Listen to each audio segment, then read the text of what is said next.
What's up, nerds and nerdettes and wee little nerdlings all?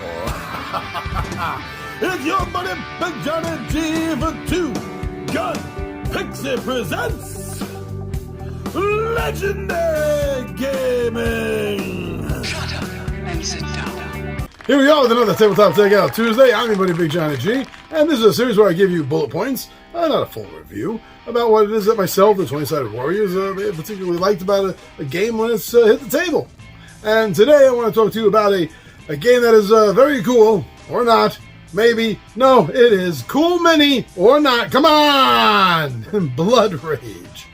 So yeah, a game about Vikings, being Vikings, doing a lot of cool Viking shit, all during Ragnarok at the end of the world, where everything, the world, is literally going away, being destroyed.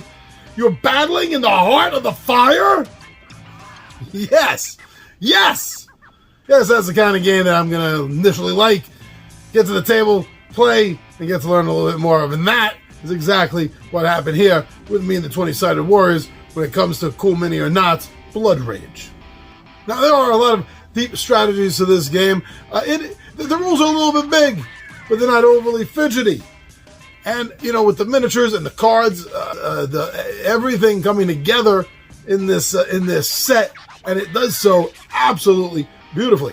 I really enjoy the card-driven combat that this system just hands you right from the get-go. It works, and it helps pull the system together, makes combat that much a little bit quicker, and has some great art on it. Now, me and the 20-Sided Warriors, found this game both similar and different enough. What I mean is the replayability of the game is always going to be something similar, something familiar from game to game. But with that being said, overall, really every game is going to play out differently. And this is something that we have discovered sitting at the table, myself and the others, the mixed match of us. And we've appreciated that. This is the kind of game that every single time you're going to get it down to the table, one, you're going to know what your experience is that you're walking into, and two, it's always going to be different, no matter how much plotting and planning and strategizing that you've done. Whether it's your first time sitting down at this game or your 100th time sitting down at this game, it's not necessarily going to make things any easier, because this system does change on another player's whim. Whatever you were planning on doing, whatever you were doing, your strategy could be out that window in a heartbeat. Now, I do also enjoy, this is a fantasy game. It is a mythology game at its core. So, of course, it does incorporate the use of many of the Norse monsters. Gods come into play, especially the more expansions that you start bringing into this game can bring out the aspect of the gods and the monsters much fuller into the game than the core base rule system of the game is going to allow for. And I really enjoy that because it doesn't throw it at you right from the beginning, and it gives you a clear opportunity to learn the game first before adding in these other elements, which I've heard some people argue that they should have been in the core game, and I can see why one would say that. I said that in the beginning also, but now I kind of get it. I think it works out on an average much better this way. Core game with some of the stuff in it, but then if you really want to ramp up the gods and monsters and stuff, get the expansions.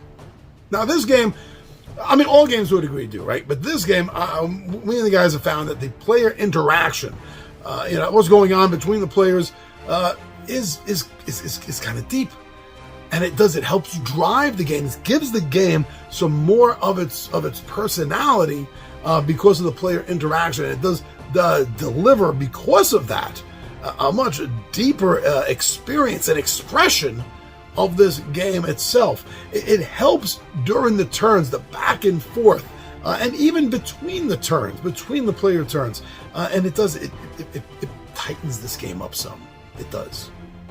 Now, this game does, I think, really bring together the mythology and the fantasy of Ragnarok. the end times for the Vikings. It brings it together in a really fun board game fashion. That's going to be extremely exciting. It's going to be fast-paced. It's going to be a little anxiety-causing. It will. But in that sense that it improves the game. It drives the game forward because of this. I mean, this game, as is, as played, will always give me and the gang a great experience. I think this game is a love letter from the creators to the fantasy mythological concept of Vikings and the time of Ragnarok. If you're looking for a really good interactive, versus game between each other, if you're into Viking mythology and stories, if you're into Cool Mini or not, this game you're going to want to learn more about. So don't listen to myself or some other reviewer. You don't know if we're been paid, to influence you in some way or another. You know what you do? I think the best way to find out if you're going to like a game, watch some playthroughs. No matter what reviewers say, no matter what they try to shove down your throat, watch some playthroughs. That will give you an idea whether it's the kind of game you're going to enjoy. So go get more information. And I think that you're going to enjoy what you find out about Blood Rage.